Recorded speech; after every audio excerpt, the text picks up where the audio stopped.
Where do you work? जी sir Where do you work? Services hospital Pardon? Services hospital Services officer. And what are you doing? I am resident President of? Post graduate resident of ophthalmology MS कर रहे हैं FCP? MS डरते क्यों हो यार? नहीं MS वाले थोड़ा सा स्केर्ड होते हैं. नहीं मुझे आइडिया नहीं था आप कैसे आप तो मास्टर बन रहे हैं FCPS तो ऐसे स्टूडेंट होते हैं. MS is a degree and FCPS is a diploma. Okay? ठीक है. Bilateral, congenital. Who is your supervisor? Khwaja Mohsin एहसान प्रोफेसर ख्वाजा मोहसिन एहसान He is in services? Yes sir Anyway. previously it was Professor Khalid Wahid हाँ. after his retirement now we have Professor Khalid ठीक है. Please take your seat. और सामीन में से है? आपका क्या? Ahmed Fozan from Lahore. Tell me yaar. It's such a beautiful name. You are very shy of speaking. VHL. And Fatma is not here. I don't see her. और आप? Sir मैं भी ये स्पीकर है उनकी भी सामीन में से क्या नाम है? रहीम गुल रहीम गुल. And आप जी? सब डॉक्टर सामू अच्छा you are there. रहीम गुल रहमान. नहीं सर नहीं sir I am he is basically audience from You are audience you are the only presenter. I am the second Second one. Yes. Ahmed Fozan. Yes. बस दो ही है. इसका मतलब तो एक और रहमान is coming. 30 है सर. Akib is coming. मतलब 20 मिनट हो गए सर. यार ये ग्रैंड क्लिनिकल मीटिंग है ना. ये भी ग्रैंड ऐसे ही होता है. अरे सर वो असेसमेंट के रूम में कि आपको दाई स्पेशलिस्ट है, आपको भी एनफ लगी हुई है, तो क्या क्या जवाब. दूसरा आपका अपना स्क्रीन टाइम भी ज्यादा है. आप कैसे किसी को समझा सकते? ठीक है. तो प्लीज बी केयरफुल. वरना पेशेंट में अनपॉपुलर हो जाएंगे. आपकी प्रैक्टिस ना करेगी. डॉक्टर फातिमा, जो डॉक्टर फातिमा चले बैठ जाए. मैडम भी नहीं है डॉक्टर फातिमा. अच्छा यार ये बिस्मिल्लाहिर्रहमानिर्रहीम. अच्छा जी. अब तो सारे लोग कुछ ना कुछ आई में कर रहे होंगे ना. All of you are very well aware of eye diseases. So it is said that most common cause of blindness in the world is cataract and other. What is the other drug on the top? General knowledge का सवाल है ना. Most common causes of blindness is cataract and glaucoma. और blindness is reversible and irreversible. अब बताओ cataract में कौन सी blindness होती है? रिवर्सिबल. और ग्लाकोमा में irreversible. So I think glaucoma is more important as compared to cataract. Because अच्छा अब मुसीबत ये है कि all of you know about the classification of glaucoma: primary, secondary, open angle, closed angle. Okay? मैं भी पिछले कई सालों से और half of my life is attending all these conferences. तो मैंने एक ही ग्लाकोमा पे बहस सुनी. ठीक है. कौन सा ग्लाकोमा ज्यादा डिस्कस हो रहा है? Primary open. और हमारे जैसे मुल्कों में कौन सा ज्यादा कॉमन है? That is primary angle closure. खासतौर पे चाइना ये उस बेचारे का नाम ही कोई नहीं लेता. और हर जगह प्राइमरी ओपन है ग्लाकोमा. अगर आप सोचिए उसका रीजन है. What lies with the doctors, frankly speaking. ठीक है. हालांकि primary open angle glaucoma is said to be a silent thief of pain. You don't know, patient doesn't know until the end, when 90% of the damage has already occurred. On the other hand, angle correlated glaucoma is a symptomatic disease. If you are a good doctor and good theoretical background, so you can diagnose from the history initially. जो angle correlated glaucoma का patient आएगा, अगर आपकी background knowledge अच्छी है होनी चाहिए और करें, वरना पेशेंट मिस हो चुके हैं। अच्छा, वो that is diagnosed simply on the basis of history. Okay? On the other hand, PAG cannot diagnose on the basis of history. So there is no history. History है ही नहीं।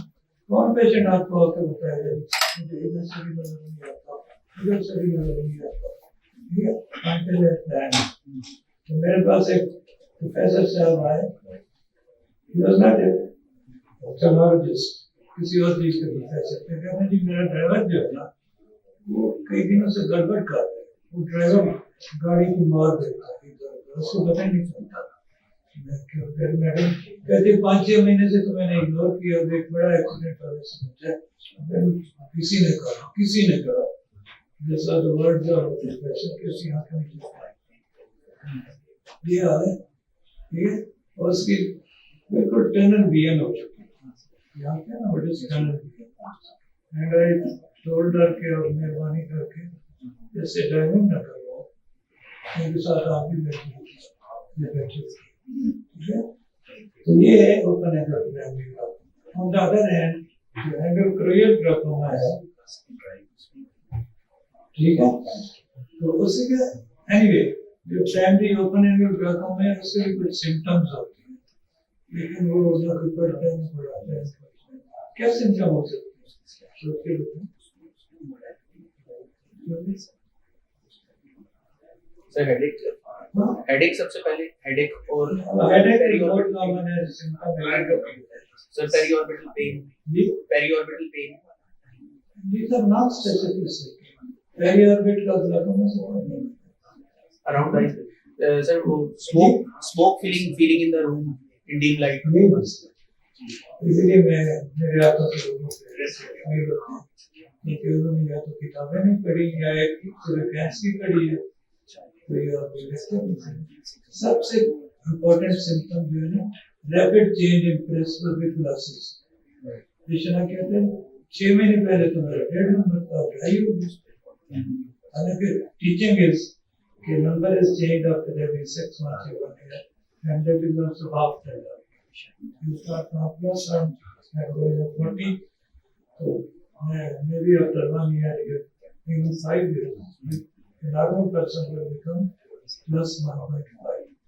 On the other hand, in case of the one whose glasses are rapidly changing, the पहला symptom हो सकता है, ठीक है? उसकी reason क्या है? सोचिए होता है ना सर लेंस वॉल्ट की एंटीरियर डिस्प्लेसमेंट जो हो रही होती है उसकी वजह से रिफ्रैक्टिव शिफ्ट यार इनको ये देता है, लिखने तक आवाज नहीं देता।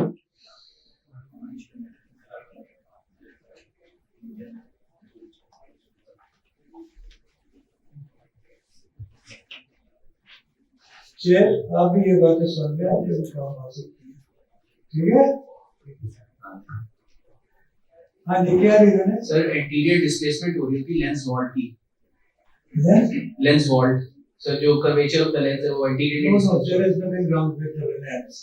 Chronic raised IOP क्या करते हैं? सीधी बॉडी पे हो सकता है, इससे उसकी accommodation कमजोर होती है, ठीक है? This is the only symptom that patient will tell you, ठीक है जी? ये chronic है। On the other hand, acute congestive angle fluid and acute glaucoma, उसके सिम्टम नहीं है, ये आपके पास सिम्टम के साथ ही आएगा। हेडेक होगी, पेशेंट को पढ़ने पे हेडेक होगी, ग्लेयर्स नजर आएंगे जब उसका आईओपी ज्यादा हो जाएगा, ठीक है? आपको आके बताएगा जी। कई दफा मुझे जो है ना, जब मैं शाम को थका होता हूँ या एक पेशेंट मेरे पास आया शाम को तिलावत कर रहा था, रोजे से लिखा, उसको वाला फिर सडन सीवियर हेडेक हुई, ठीक है जी? Luckily he came to a doctor eye specialist, तो उसका आईओपी 80 था।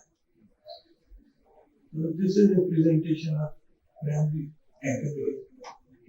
That is why it is more important. ये तो सिम्टम्स हैं, और भी बड़े सिम्टम्स हो सकते हैं। पेशेंट को हेडेक होती है, पेशेंट को शाम को थकावट हो जाती है, मौसम चेंज हो गए हैं, ठीक है? एक्यूट कंजेस्टिव ग्लाइकोमा का तो हमने नाम सुना ही होगा। अनफॉर्चुनेटली जो टीचिंग अस्पताल है ना, फॉर्चुनेटली उनमें है इमरजेंसी आवर्स, तो वहाँ पेशेंट आते हैं इमरजेंसी में एक्यूट कंजेस्टिव ब्लॉक के साथ, ठीक है। इवन पेशेंट वो आ सकता है एपेंडिसाइटिस के साइन के साथ, ठीक है, और दामन के साइन के साथ आ सकता है, वोमिटिंग के साथ आ सकता है, उसकी डीडी में ही आएगा, ठीक है। जबकि कुछ जो हॉस्पिटल हैं जिनमें FCPS तो होता है लेकिन वो आई की इमरजेंसी नहीं होती, तो उन डॉक्टरों को चाहे वो FCPS कर भी नहीं ना, मैं पुलिस मिशन में भी जाता हूँ, उनको एक्यूट कंजेस्टिव की ट्रीटमेंट नहीं होती। और जिन्होंने टीचिंग सालों में मारे खाई इमरजेंसी अटेंड की है एज ए हाउस सर्जन, उनको बताया इसको एज ए ट्रीटमेंट, ठीक है। तो that is why this is more important, मेरा ख्याल है। और हाँ, फिर डायग्नोसिस जो है ना, it's very simple and very easy. सबसे अच्छी बात यह है कि आपको गोली सिक्योरिटी आनी चाहिए, वो भी नहीं आती तो आप उसका IUP चेक करें रिपीटेडली, ठीक है। एंगल देखें, उसको वैसे देखें कि वो हाइपरमेट्रोपी या मायोप है, क्या ख्याल है, मायोपिया कौन से ग्लाकोमा में कॉमन है? Open hypermetropia is more common है एंगल। उसकी पेशेंट की आंखें छोटी है, स्मॉल आईज होगी, हाइपरमेट्रोपिक ग्लासेस यूज कर रहा होगा, ठीक है जी। और वो क्लाउडिंग हो जाती है शाम के वक्त, सॉरी दिन के वक्त, क्योंकि डायरेक्ट होती है ना उनकी, तो क्लाउडिंग एंगल क्लोज हो जाती है। लेकिन सारी चीजें एक पुराने जमाने में किताब होती थी पार्सन्स डिजीज ऑफ लाइफ, वो भी आप लोग को पढ़नी चाहिए, ठीक है। इसी तरह में कोई एंगल ओपन में कोई इमरजेंसी नहीं, ठीक है, वो आप डायग्नोज कर सकते हैं सिंपली। और ये डायग्नोज करने के लिए आजकल तो बहुत महंगे टेस्ट आ गए हैं। इनिशियली तो पेरीमेट्री होती थी, ठीक है, वो बड़े बड़े अच्छे टूल्स आ गए हैं। फिर इसके बाद आपको फंडस देखनी पड़ती है। आजकल लेटेस्ट टेस्ट कौन सा है diagnostic to diagnose family opening glaucoma? OCT RNFL। Yes, कौन सी है? Sir RNFL OCT। There are two types. When you order OCT, then you write OCT macular or OCT optic nerve. ठीक है? There are two different machine, एक ही होती है लेकिन उनके अंदर जो सॉफ्टवेयर है that is different. तो OCT से पता चलता है। OCT में क्या देखते हैं? आइडिया है? सर एक तो रेटिनल नर्व फाइबर लेयर की थिकनेस असेस करते हैं, क्योंकि डिजीज है नर्व फाइबर्स, इसी पे प्रेशर पड़ता है, यही काम हो जाती है, इसी से कपलिंग होती है और इसी से रियल फ्लूइड चेंजेस हो जाते हैं। बल्कि OCT जो है ना, एक होता है पेरीमेट्रिक ग्लाकोमा।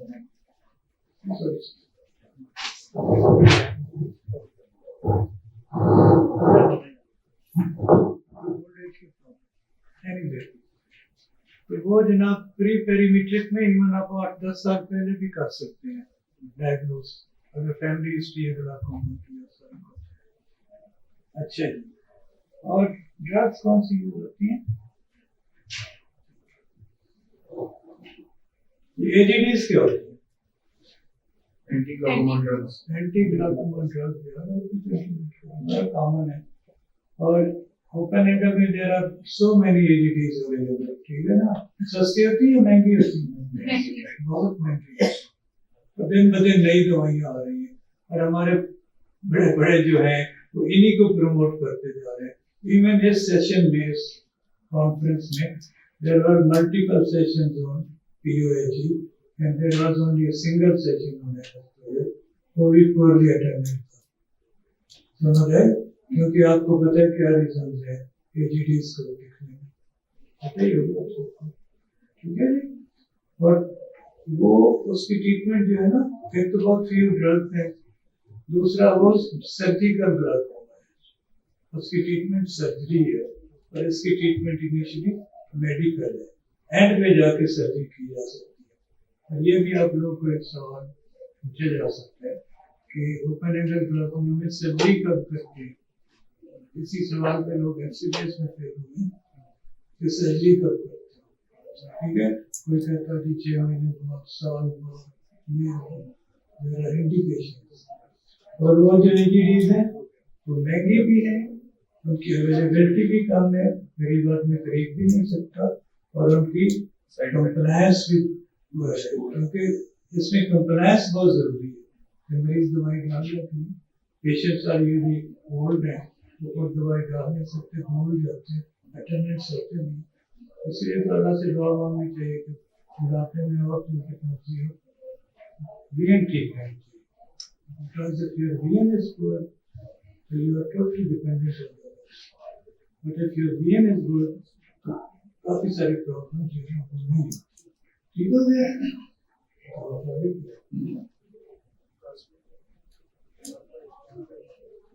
हाँ जी, अब ये एज का तो आपको पता ही है।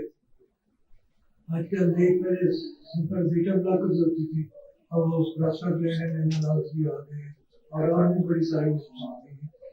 तो एंगल कलोयर में सिर्फ एक ही दवाई है, उसका भी कोई नाम नहीं लेता क्योंकि वो सस्ती दवाई है, वो मेडिकल रैप ही नहीं बताते। हम तो फिर हमारे लिए तो एग्रीबीज लिखना ज्यादा फायदेमंद है। कौन सी दवाई है? अनफॉर्चुनेटली अवेलेबल भी नहीं है, जबकि दुनिया में बहुत ज्यादा यूज होती है pilocarpine eye drops and pilocarpine gel. ठीक है, and it is mostly used in angle flare, but it is also used in primary organ. वहाँ पे इसका मैकेनिज्म ऑफ एक्शन डिफरेंट है, यहाँ पे इसका मैकेनिज्म ऑफ एक्शन डिफरेंट। ठीक हो गया, ये आपने जरूर पढ़ना है। तो इसीलिए इसकी टॉप का टॉपिक भी यही था, दिस वाज द टॉपिक। सही टॉपिक है, तो कम से कम आपको तो आइडिया होना चाहिए ना कि पेशेंट आया, हिस्ट्री प्रॉपर लें, हिस्ट्री देना सीखें, बाकी जो कुछ मर्जी आए ना आए, क्योंकि more than 50% you will diagnose from the history. Patient कहेगा यार बड़ा अच्छा डॉक्टर है, मेरी गर्ल सुन के भी पता चल गया। ठीक है क्या? तो ये बेचारी ड्रग जो है ना, ये भी फॉर डॉक्टर है, वेरी वेरी यूजफुल ड्रग, और इसके मिनिमम साइड इफेक्ट्स हैं, जबकि दूसरी एजीडीज के बहुत ज्यादा साइड इफेक्ट हैं। ठीक है, लोग यंग लोगों को हमारे दोस्तों ने लिखी होती है बीटा ब्लॉकर्स, सारी जिंदगी यूज करते रहो। अब आप सोच सकते हैं कि यंग आदमी में क्या साइड इफेक्ट्स होंगे जो सिस्टेमिक बीटा ब्लॉकर से हुई, क्योंकि अब्जॉर्बेंट होती है। फिर हम मरीजों को गाइड करते हैं कि यहाँ से प्रेस करते हैं, तो मरीजों को समझ नहीं आता। ठीक है, ऑन द अदर एंड जो पूर ड्रग है बेचारी पाइलोकार्पिन, उसके लिए ऐसा कोई इश्यू नहीं है, लेकिन पाइलोकार्पिन को प्रिस्क्राइब करने से पहले आपको देखना पड़ता है, क्योंकि इसके भी कुछ साइड इफेक्ट्स पीपल को मायूस करती है।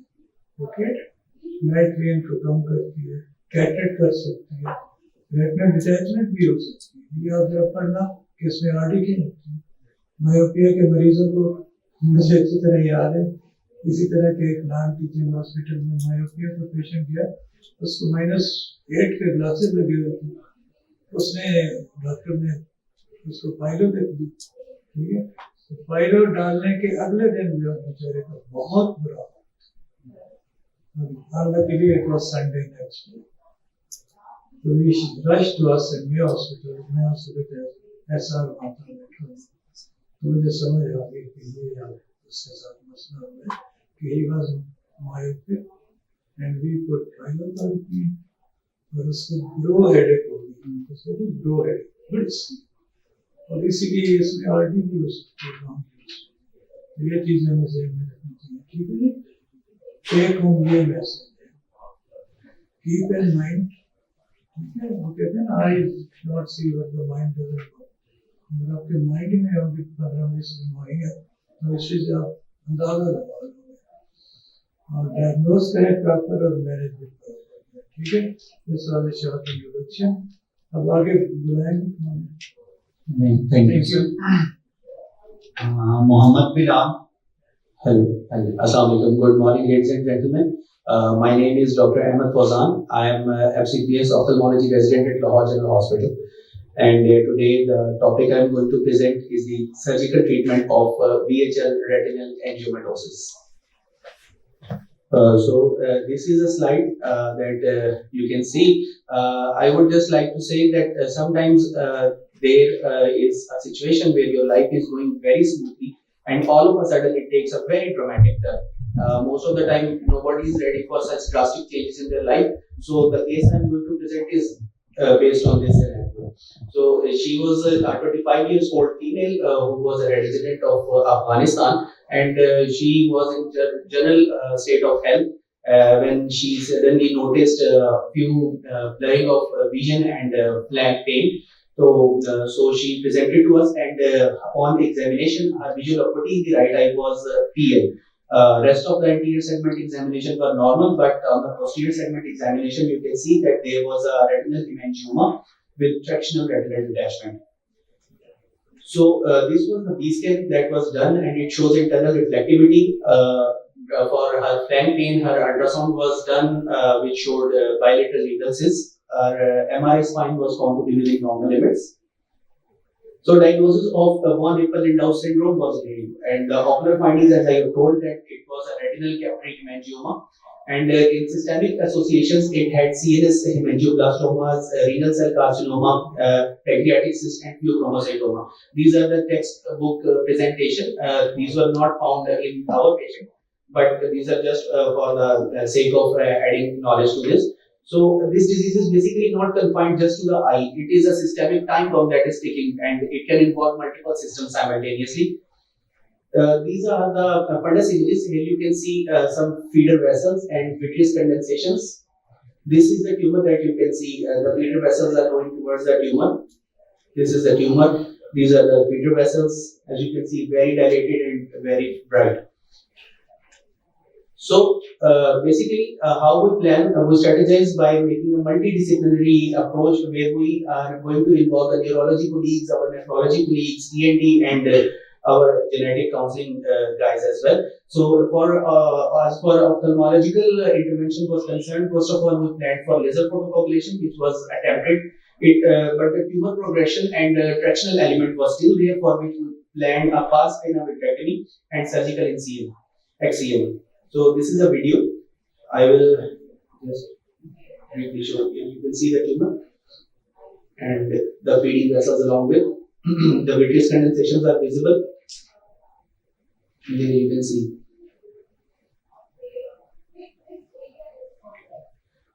So here, with use of the vitrectomy cutter, the vitreous condensations are being taken out.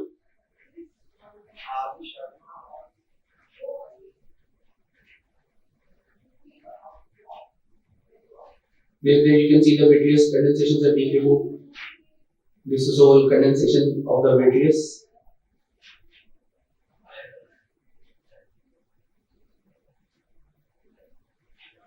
Then dissection of the tumor was carried out.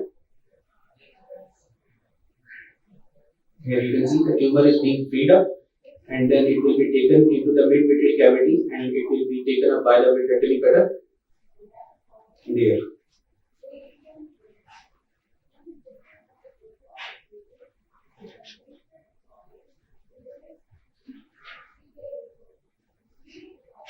Here it is being taken up by the vitrectomy cutter, and at the end we will perform the air fluid exchange and then internal tamponade of 5,000 centimeters of silicone, and that's how the case went. And this is the post-operative outcome. The patient had a visual acuity of 6/60 and no recurrence was found on the follow-ups. The CNS lesions were stable, so the patient was kept under observation, and ongoing genetic counseling and family screening was advised. This is the post-operative picture. As you can see that the tumor bulk has been removed and all those feeding vessels have regressed. These are photocoagulation marks. So why this case matters? This case matters because VHL is not only just sight-threatening, it is also a life-threatening condition. And retinal angiomatosis is probably the first sign that is noted by the ophthalmologist, because as I have mentioned in the history, that the patient had just complaints of bilateral unilateral blurring of vision with some flank pain. So according to the patient and according to the guardians, they thought not to be so significant, but upon examination we found a big giant sitting in the vitreous cavity. So this makes it very important for the ophthalmology guys that many systemic diseases, you find their initial presentation within the eye. So one must be very much aware of whatever you are finding in the eye upon your examination. It can have a lot of systemic associations. So one must be very well aware of whatever they are finding it should be associated somewhere else in the body.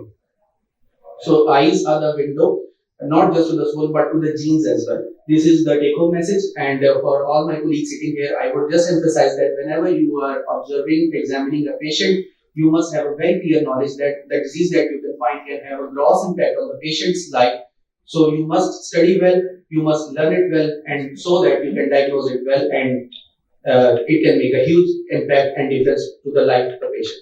Thank you very much. Having blurring of vision in her one eye, and they were ignoring the flank pain. So upon examination and history, as you have said that when detailed history is taken, many things are pointed out. So the clues were made, and this picture of VHL, they compelled us to perform other examinations and refer to the neurology guys and to the urology guys. So the ultrasounds were done, and bilateral flank pain was diagnosed to be because of renal cysts. She was having the bilateral renal cysts. Now, are you following her? So it's a very old case. I was in first year when we did this case, and we kept it follow for at least 1 year, but later on they failed to follow. Thank you. Thank you. Also, So during the procedure, it was prevented by using endocautery, and later on the tamponade was given by 5060 silicone oil that prevented those vessels. What was the findings in her family members? So basically, on cursory examination, the family members that were here, they were found to be normal. We did not find anything suspicious about it. अच्छा जब हमने tumour remove किया है तो क्या जरूरी नहीं था कि हम उसको हिस्टोपैथ के लिए भी भेजते? Yes, sir. तो वो फिर किस तरह उसकी हिस्टोपैथोलॉजी आपने की? तो विट्रेक्टमी कटर के साथ ही हमने उसको कट कर लिया था. Yes, sir. So basically, upon examination, it is clear that it is VHL. The picture was very much clear. So the histopathology, I think they have excluded because it was diagnosis of. अगर आप करवाना चाहो तो क्या method हो सकता है? तो फिर हिस्टोपैथोलॉजी कैसे करवाओगे आप? So then we have to take the tumor out in toto, I think. नहीं विट्रेक्टमी के साथ भी. Sir, I have no idea about that. Fluid किधर जाता है? Fluids are cassette. हाँ जी तो केसेट का फ्लूइड नहीं आप उसको कर सकते साइटोलॉजी और Right, sir. बिल्कुल ठीक है. Right, sir. ये आपने ज़हन में रखना है जिस तरह हम जो है ना कल्चर विट्रेक्टमी की आप कल्चर सेंसिटिविटी कराते हो ना. Yes. कई दफा वो फ्लूइड की ही आप करवा रहे होते हो अगर आपने इंडिकेट नहीं किया. Right. तो इसी तरह साइटोलॉजी और हिस्टोपैथ पे हम उसकी जो है ना वो फिर साइटोलॉजी फ्लूइड की करते हैं. Next presenter है Dr. Gulrahman, bilateral congenital lid coloboma. today I present an interesting case that challenges the conventional eyelid reconstruction techniques. My patient, 6-month-old male child from periphery of Punjab with low socioeconomic background, was referred to our tertiary care hospital by a local physician with bilateral upper eyelid defects, as can be seen in the picture, which were causing the exposure keratopathies in the patient, and the superior margin of the defect were adherent to superior cornea. As a result, we admit the patient for complete assessment and surgical management. As upper eyelid coloboma has several systemic associations, we carefully evaluated and ruled out those associations during evaluation. After cardiac evaluation, which was normal as well and anesthesia clearance, we planned for bilateral upper eyelid reconstruction. The goals were to achieve the visual rehabilitation, prevent the extension and worsening of the exposure keratopathy, additionally to achieve the best possible cosmetic outcome. A quick or brief review of the pathophysiology of the eyelid coloboma. It is a developmental defect, as we know. In this diagram, this is a developing embryo of 6 to 8 weeks of embryogenesis. This is the primitive eyelid or densely cord. We can see the mesenchymal fold, two mesenchymal fold, the frontonasal fold and the maxillary fold. These two folds will later develop into the upper and lower eyelid respectively. These two folds during the 6 to 8 weeks of development approach each other by the continuous proliferation of the surface ectoderm, which is also called periderm. This proliferation and migration lead to the fusion of these folds. From 8 weeks of development to 20 weeks of development, this fused eyelid developed specialized structure, and from 20 week to 26 week, they begin to separate by apoptosis and keratinization of the intermediate layer. So, any pathology that lead to prevention of diffusion, like failure of the migration and proliferation of the ectoderm, or any mechanical band such as amniotic band, can lead to failure of fusion and ultimately development of coloboma. Upper eyelid coloboma is in our patient occur at the junction of middle third and inner third. And as we discussed, it has several systemic association and syndromic association like Golden Heart syndrome, Treacher-Collins syndrome, Fraser syndrome. But we carefully rule out those syndrome and association in our patient. As we already know, bilateral upper eyelid coloboma is oculoplastic emergency that should be corrected as soon as possible. In pre-operative evaluation of this patient, careful measurement of the size of defect should be done and compared with the overall length of the horizontal palpebral fissure. The surgical technique vary according to the size of the defect. In small defect, approximately 1/3 direct closure could be achieved. A dimension defect is created, and then the first suture is passed for the gray line, and the edges are approximated. Associated lateral canthotomy or superior cantholysis can be done if required. In moderate size defect, approximately half of the lid margin, tensile semicircular rotational flap could be done. At the lateral canthal margin, musculocutaneous flap is created. The edges of the defect is approximated and stitched, and then later reconstruction of the lateral canthus is done. In large defect, if it is involving more than half of the lid margin, if it is unilateral, pre-tarsoconjunctival graft can be taken from the contralateral upper eyelid. But if it is bilateral, we can do the Cutler-Beer procedure or Mustardi lid switch procedure. The Cutler-Beer procedure involves the full thickness flap from lower eyelid, almost 4 to 5 mm. It is created, and then the pedicle of flap is advanced into the defect, and then the lamina posterior and anterior lamina is stitched with the defect. Later, the flap is divided in 4 to 6 week interval. In Mustardi lid switch procedure, a full thickness graft involving skin, muscle, tarsal, and conjunctiva is created. Then it is rotated into the upper eyelid defect. Later, this flap can be divided in 3 to 4 week interval. As in our patient, the defect was more than half of the lid defect, and it was bilateral. We planned for bilateral Cutler-Beer procedure. The right eye surgery was done on February 2025, involving the same steps which we already discussed. The adhesions were relieved and a bandage contact lens was placed. This is the operative picture of the patient. As we can see, the flap is created. Later, it is advanced and stitched into the defect. On post-op follow-up of the patient 2 weeks later, I apologize for the quality of the picture. We can see the flap is viable and the tissue is healing well, and there is no sign of infection. Patient was using the topical ointment. So we plan for division of the flap in 4 to 6 weeks, and also to do the left eye surgery. The left eye surgery was done in April 2025, involving the same step as we already discussed. This is the intraoperative picture of the patient. We can see the large defect, upper eyelid coloboma defect in the upper eyelid in the left eye. These are the steps involving the left Cutler-Beer procedure, which we already discussed. These are the pictures of the division of right eye flap. So this is the immediate post-op picture of the patient. On 2 week follow-up of the patient, the divided flap was viable and healing well. There was no sign of infection or necrosis. The left eye flap, which was done, is healthy and well perfused. No sign of infection or necrosis. So we advise the patient to continue the topical treatment and plan to division of the flap in 4 to 6 weeks. This is the 2 week follow-up picture of the patient. This is the recent picture of the patient taken 2 weeks ago. We can clearly see and compare it with the initial presentation of the patient 10 months back. The tissue reconstruction is excellent, and the exposure is reversed, and the visual restoration is done, and significantly cosmetic outcome is achieved.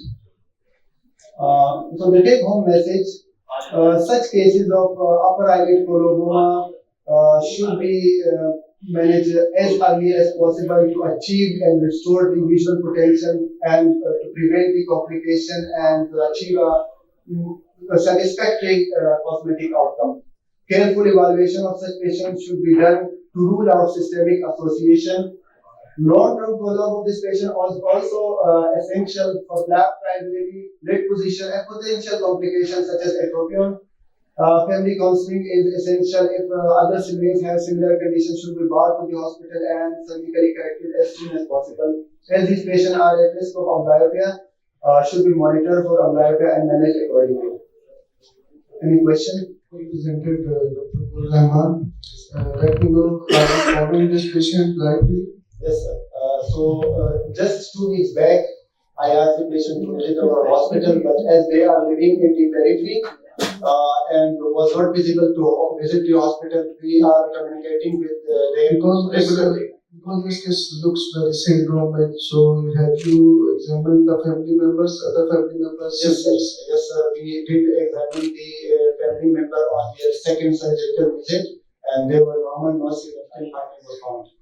So you have some statics assessed for this case? Yes, we did assess the family member. It was isolated case in the only patient, and it was isolated coloboma case.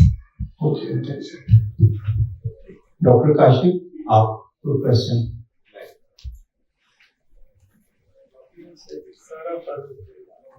Thank you. Thank you. Bismillahirrahmanirrahim. Assalamualaikum. I am Dr. Sara Farooq, second year FCPS trainee from Jinnah Hospital, Lahore.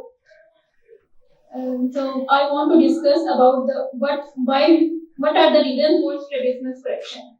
These are the main causes for cosmesis: to preserve the vision, prevention of amblyopia, personality issues like low confidence, irritability, social isolation, and what else? Anyone from the audience? This is the stereopsis. Have you ever watched a 3D movie?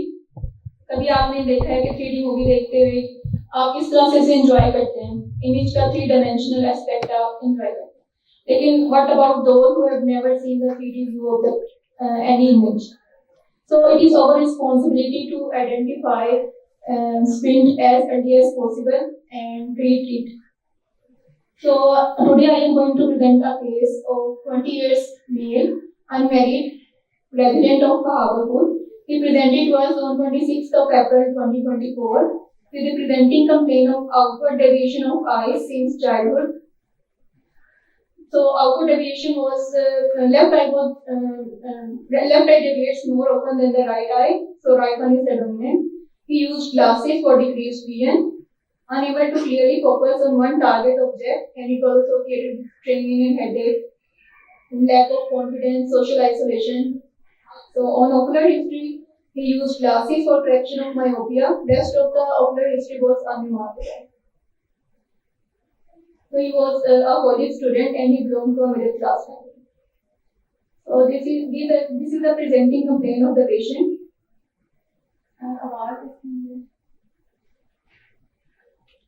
Basically वो कह रहे हैं कि आप उर्दू में भी देख सकते हैं. He was unable to focus on any target object और उसकी वजह से blurring और headache और strain and irritability का issue रहता है. So on examination, his vision was 612 in both eyes. Best corrected vision was 6.6 with -1 diopter spherical lens. Color vision was normal in both eyes. On extraocular movements, on primary gaze, he had this degree of deviation. On up gaze, it increased further, and in down gaze, it decreased. So outward deviation increased on upward gaze and decreased downwards. On dextroversion, left inferior oblique overaction, and in the levoversion, there was a right inferior oblique overaction. Orthooptic assessment was done in 3 steps: Hirschberg corneal reflex test, cover uncover alternate cover test, and prism cover test. So on Hirschberg cornea reflex test, there was a 40-degree exotropia. On performing cover and alternate cover test, we had alternate exotropia with right dominating eye. On prism cover test, primary gaze, we had 80 prism diopter of ocular deviation. In the up gaze, it was more than 90 prism diopter, and in the down gaze, we had 30 prism diopter. Similar findings were noted for the near target and with the glasses. So, binocular single vision, he had good simultaneous perception, fusion was apparently poor, and stereopsis was also apparently poor. Slit lamp examination was performed. Both the right and the left eye was unremarkable, no significant finding. Posterior segment was also fine. So my diagnosis was that difference in deviation between the up gaze and down gaze is at least more than 15 prism diopters or more. We label it as B pattern exotropia with the right dominating eye in this patient. So we label it as pattern strabismus. This is the Sahab triangle. It has three components: upfront pathway, effront pathway, and CNS. So according to this case, upfront pathway was normal. Effront pathway we have extraocular movements with B pattern, anterior oblique overaction, and CNS. In CNS we have fusion developed in earlier 5 years of age, and he has tradition since childhood. So apparently poor fusion.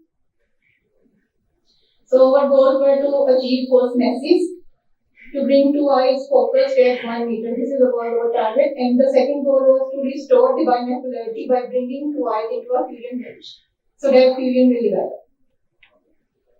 So this was our management. Bilateral LR recession 9 mm with superior transposition. Left MR plication 5 mm and bilateral inferior oblique myectomy was done. In right eye we done 2 muscles, and in the left we had done 3 muscles. These are the preoperative versus the post-op comparison in central gaze, in right and the left gaze. These are the pictures after 3 months.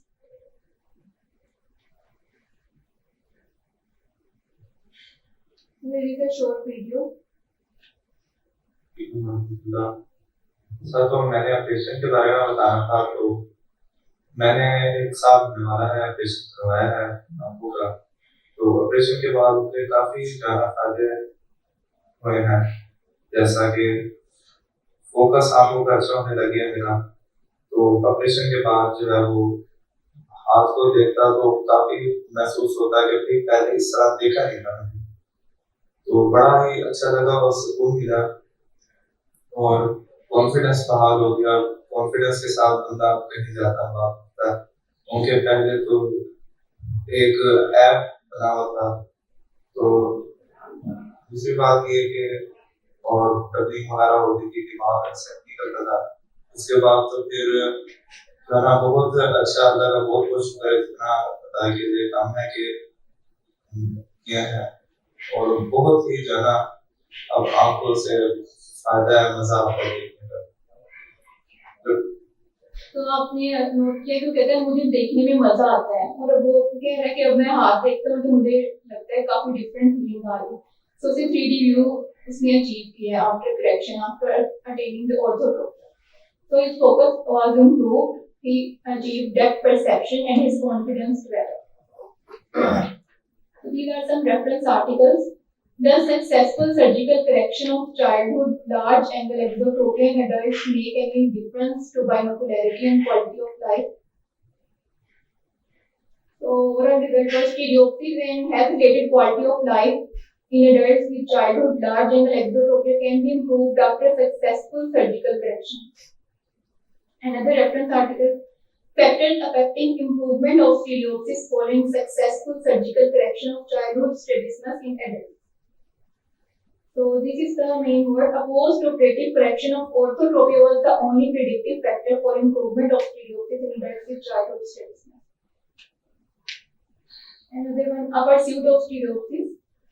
So the goal for the present day strabismologist is not merely to correct the strabismus, but to also achieve alignment of eyes in time to assure the normal development of stereopsis in children and to restore the alignment in adults. So our take-home message: There is a huge psychosocial impact of strabismus on the patient's personality and confidence. So early management within the first 5 years, near the critical period, can be helpful for preserving the binocularity and transformation of lives of strabismus people. So this is the ideal age group to be considered. So with timely surgery, let's not just transform the appearance of the person, but the person himself. Thank you. ये सारा credit doctor Kashif को देना चाहूंगी। जी doctor साहब आपने present किया कि जो He is your supervisor? He is our professor. हाँ, अच्छा सीखा करें, he is very competent man। और कल आपने लेक्चर सुना होगा इमरान साहब का, तो आपने रेफर भी किया, तो इसकी हिस्ट्री आपसे चेक की थी पहले, या बाद में कैसे चेक की? तो स्टीरियोसिस बेसिकली हमने उसकी बाइनोकुलर कन्वर्जेंस के थ्रू देखी थी, और जो स्टीरियोसिस के प्रॉपर इंस्ट्रूमेंट्स हैं वो उस तरह से अवेलेबल नहीं है मेरे पास। इशियारा अच्छा, सिंपल से इंस्ट्रूमेंट इशियारा से किया मैं बाद में पूछूंगा। किया सर, अच्छा, इशियारा से ठीक हो गया। दूसरा ये है कि one important aspect is improvement and quality of life. ये वो जिस पे आप अलग भी देख सकती हैं पेपर, ठीक है। और तीसरा ये है कि इस वाले अगर बच्चों में हो ये अल्टरनेटिव हो गया इंटरमीडिएट, तो उन्हें सर्जरी करनी चाहिए कैसे? Sir within first 5 years consider करना चाहिए, अदरवाइज फिर ट्यूलियन का जो टाइम हो जाएगा डेवलपमेंट। उसको डिप्लोपिया तो नहीं होगा? नहीं, कुछ अच्छा रहा था लेकिन फिर सेटल कर गया, क्योंकि आया था डिप्लोपिया कुछ चढ़ने के लिए था लेकिन फिर विदिन 1 मंथ सेटल। ठीक हो गया। अगर हम इसको ओवर ट्रीट कर देते तो फिर डिप्लोपिया ऐसे ही रहता है और कन्वर्ट हो जाता है आइसोटोपिया में। तो ये चीजें बड़ी इंपॉर्टेंट है कि ओवर करेक्शन नहीं करनी चाहिए। डिप्लोपिया के बारे में पेशेंट को पहले कॉन्फिडेंस में ले लेना चाहिए, उसकी क्वालिटी ऑफ लाइफ भी बड़ी अच्छी होगी, लेकिन फ्री एंड डेवलप हो जाएगी इसकी इस पेशेंट की। सर ये जो रिसर्च आर्टिकल्स तो ये कहते हैं कि विद टाइम जो है बाइनोकुलरिटी डेवलप हो जाती है अगर ऑर्थोट्रोपिया यूज करना। लेकिन सर तो कल यही बता रहे थे ना कि इसकी एक लिमिट है।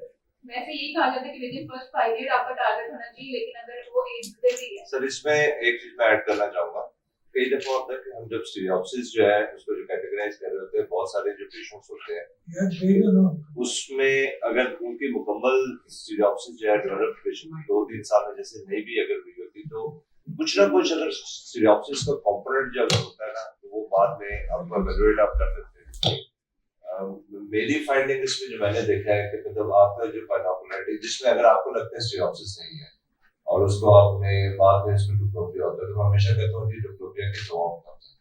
या तो उसके अंदर कहीं ना कहीं स्टीरियोप्सिस थी जो कि फ्यूजन को टेकअप कर जाएगी, या फिर ये फिर मोनोफोकल विजन पे आ जाएगा। तो डिप्लोपिया बाद में खत्म होना डजंट मीन कि वो स्टीरियोप्सिस ही बनी है, उसमें भी स्ट्रेट आईज के साथ भी कई दफा मोनोफोकल विजन या मोनोऑकुलर विजन के साथ पेशेंट आए, और उसमें भी चांसेस है कि वो दोबारा स्क्रीन आपने कॉस्मेटिक भी बस किया। बट इस लड़के का खुद कहना कि भी मैं चीजों को डिफरेंट देखता हूँ, डिफरेंट समझता हूँ, डिफरेंट मुझे नजर आती है, वो इस चीज की निशानी है कि हाँ इसमें स्टीरियोप्सिस का कंपोनेंट मेरा भी था और इसकी वजह से मुझे ना बेहतर फील करता हूँ। डॉक्टर साहब लास्ट क्वेश्चन आपसे कि आपने असेसमेंट की तो exotropia associated with figure oblique correction, how for कितनी परसेंटेज में आप फाइंड करते हैं कि जो एक्सोट्रोपिया है इसके साथ एसोसिएशन होती है ऑब्लिक मसल्स के ओवरएक्शन? 10 to 15% केसेस में। और आपने ये भी कहा कि लेफ्ट आई में आपने 3 मसल किए हैं या राइट में? लेफ्ट में। तो 3 मसल्स के साथ हमें क्या रिस्क जो है ना वो इन्वॉल्व होता है बेसिकली, लेकिन हमने यहाँ पर 2 रेक्टाइल की और 1 ओब्लिक किया। अगर 3 रेक्टाइल करते फिर होना था। उसको रोकने के लिए कोई क्या किया था? हमने 3 रेक्टाइल छेड़े ही ना, हमने तो लेफ्ट साइड में 2 रेक्टाइल और 1 इंफीरियर ओब्लिक। लेकिन जो 2 रेक्टाइल छेड़े हैं वो किस तरह छेड़े हैं? लाइकेशन के थ्रू। खुद ही आप कह रहे हो कि लाइकेशन की है, तो लाइकेशन क्यों की, रिसेक्शन क्यों नहीं किया? एप्लीकेशन के अंदर चांस आपके पास दोबारा होता है आपको मसल करने का पॉसिबल? वो इसीलिए किया गया है एप्लीकेशन कि आपने इंटीरियर सेगमेंट इस्कीमिया को प्रिवेंट किया कि मसल की ब्लड सप्लाई कायम रहे। तो एप्लीकेशन के साथ हम 3 मसल कोई भी है, तीनों जो है ना आप जो है रेक्टाइल वो भी कर सकते हो। ठीक है, तो ठीक है, thank you.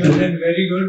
We should continue further research on this topic. A 30-year-old male, a resident of Gujranwala, which is currently unemployed and admitted to us via OP. He presented to us with the complaint of decrease of vision in both eyes along with the redness for 6 months and the complaint of oral and genital ulcers for 4 months. He was in usual state of health 6 months ago when he developed redness, pain and blurry vision in both eyes, which was gradual in onset, progressive in nature and was painful. After 2 months, he also developed painful oral and genital ulcers, which were initially small but increasing in frequency and duration. He had no such past medical or surgical history, with no family history as well. As far as personal history is concerned, he is unmarried, a non-smoker, a non-addict, with no history of any contact, and belonged to a lower middle class family. He had history of blurry vision, the same symptoms 2.5 years back, for which he had multiple visits to local ophthalmologists and got treated accordingly until 6 months ago when he developed the same symptoms again. On examination, the examination was unremarkable, but his body weight was 60 kg, and the systemic examination was unremarkable. Now, examination was the oral ulcer was painful, present on the side of the tongue and inner side of the cheeks, and appeared as shallow, round, and bright red borders. And the genital ulcer was also painful and present on the scrotal area, and they were similar to oral ulcers in appearance, but he had no skin rashes or any history of any joint pain. Now, coming towards his ocular examination, his visual acuity was counting finger for 2 meters in the right eye, and in the left eye was perception of light, which did not further improve with the pinhole test. The extraocular movements were full in all gazes. Now, the septum examination showed us the lids were normal in both eyes, and there was bilateral congestion of the conjunctiva. The anterior chamber showed faint flare with +1 cells in the right eye and marked flare with +4 cells in the left eye with 1 millimeter hypotone present. The cornea showed us pigmented capes in the right eye and endothelial dusting in the left eye. Now, the pupil was round, reactive, and there were iris pigments on the lens of the right eye, but the left eye was irregular in shape, and there were fibrinous exudates on pupillary margin. The lens showed posterior subcapsular cataract of both eyes, and the vitreous haze grade 2 was present in the vitreous, and the retina examination was quite difficult because he had some hazy view, but periphlebitis and sheathing of vessels was seen in both eyes. The intraocular pressure was 12. Now, the differential diagnoses we have made so far were Behçet's disease, HLA-B27 associated uveitis, sarcoidosis, tuberculosis, syphilis, VKH, and SLE. We started our investigations with the baseline CBCM, ESR, CRP, which was positive, ACE levels with the normal limit, and the chest X-ray was normal. There are some pictures as well. After that, we have proceeded further with CNCA, PNCA, quantiferon TB gold, VDRL, and ANA. They were all negative. There are the proof as well. We also did a pathology test, which was positive in this patient. It was done with a sterile needle, and we waited for 24 to 48 hours for any pustules or papular reaction. The OCT showed bilateral generalized chorioretinal thinning involving the macula, and epiretinal membrane formation was there. This is the picture of the OCT. Now, the final diagnosis we have was Behçet disease. We admitted the patient in the eye ward, and topical steroids, which was prednisolone acetate, every hour was started, cyclopentolate twice a day, non-steroidal anti-inflammatory drugs twice a day, and posterior subtenon injection, which was triamcinolone acetonide 40 mg was injected in both eyes. Tablet delta cordyl 1 mg per kg per day was also advised. Now, I have mentioned earlier the body weight of the patient was 60 kg. So the dose was 12 mg according to 5 mg delta cordyl. So we started 12 tablets in the morning after breakfast for 1 week, and 2 tablets were reduced every week until they were stopped. With that, we have started capsule omeprazole 40 mg. We had multidisciplinary approach for this patient. We have referred this patient to rheumatology department as well. They have started TNF alpha inhibitors, which was injection infliximab 5 mg per kg, IV at 0 and 6 weeks, and injection adalimumab 40 milligrams subcutaneously every 2 weeks till 6 weeks.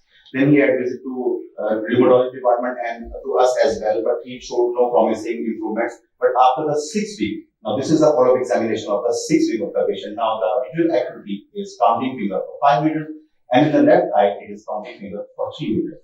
The lids and conjunctiva are now normal, and anterior chamber showed faint flare in both eyes, and the hypopyon is now resolved. Rest of the examination is as before. This is a picture of right and left eye of the patient. Now, are we coming towards the literature review? The time is short, so I will be quick. The Behçet disease is an idiopathic multisystem syndrome characterized by recurrent aphthous oral ulcer, genital ulcer, and uveitis. The disease typically affects patients from Turkey, the Middle East, and Far East Asia, with a lower prevalence in Europe and North America. That's why it is also called Silk Road disease. Now, this is the current criteria. This is the latest criteria, which showed us that if the total scoring of 4 or more than 4 indicates Behçet disease, in which there is ocular region, oral aphthous ulcer, and genital ulcer, they have 2 points each. And the central nervous system, skin lesion, vascular manifestation, and the pathology test have 1 point each, total of 10 points. The ocular features are anterior acute uveitis, vitritis, and retinitis. And the further retinal vasculitis is there, which shows us phlebitis, sheathing, perivascular hemorrhage, and occlusion. Optic disc hyperemia is also there, and edema is also there. Disc and retinal neovascularization can be shown. The uncommon manifestation includes conjunctivitis, conjunctival ulcer, episcleritis, cellulitis, and ophthalmoplegia resulting from neurological involvements. There are some pictures as well. Now, the end-stage disease, in which optic atrophy, retinal atrophy, and gliosis, chorioretinal thinning, and sheathing attenuation, ghosting of vessels can be seen. The vitreous tends to be clear. Other complications include posterior synex, cataract, glaucoma, and uncommonly retinal detachment and phthisis. There are some pictures as well. Now, the investigations are HLA-B51, which is very common, but it's not quite available in our country and too much expensive. Surgery tests, inflammatory markers, thrombophilia screening, and Ferguson's fundus angiogram. The treatment is topical steroids if there is no trace of any posterior segment involved, systemic steroids and azathioprine 2.5 mg per kg per day, cyclosporine 2 to 5 mg per kg per day, and infliximab or adalimumab interferon alpha. I thank you all.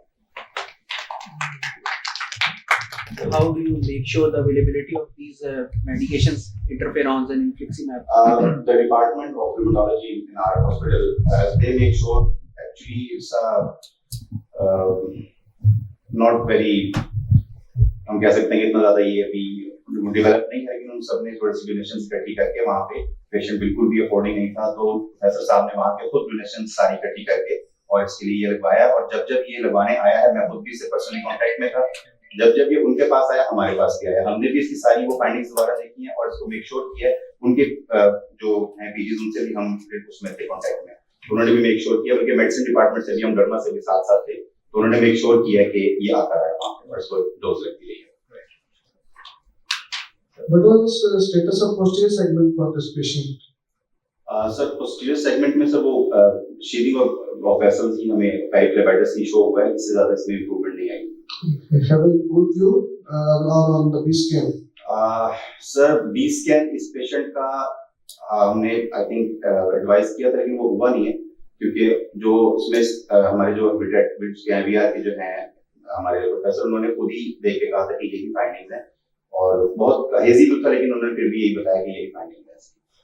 Okay, well hazy view में आपने shielding of vessels देखी उसमें. जी sir. तो उसके लिए क्या किया आपने? सर उसी के लिए हमने सारा जो पोस्टीरियर सबटेनॉन इंजेक्शन और ये सारी चीजें हमने उसमें लगाई हैं, उसी को हमने, क्योंकि इन्फ्लेमेशन को हमने कंट्रोल करना है इसमें, तो वही सारी इस्कीमिया और सारी चीजें कॉज करके तो उसको हमने बचाने के लिए किया. What was the status of definitely macular status भी होगा उसमें, तो can you have you gone for the suprachoroidal triamcin? No sir, सुप्रापेंडल हमने यूज किया जब पोस्टीरियर सर्कुलम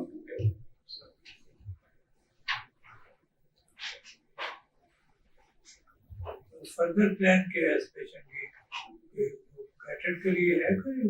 सर जी फर्दर प्लान किया हुआ है, लेकिन जब तक उसकी विजन इससे ज्यादा कुछ इंप्रूव नहीं होती, वो हमारे पास अभी तक आ रहा है, तो हमारी कोशिश यही है। वैसे प्लान हमने किया है उसका कैटरेक्ट का, उसकी जी सब पोस्टीरियर सबकैप्सुलर कैटरेक्ट होता है। इसको हम कॉम्प्लिकेटेड जी sir. It's because of some other disease. जी सर। तो उसको बड़ा केयरफुली करना पड़ेगा। अगर क्या कहते हैं अंडर कवर ऑफ स्टीरॉइड्स।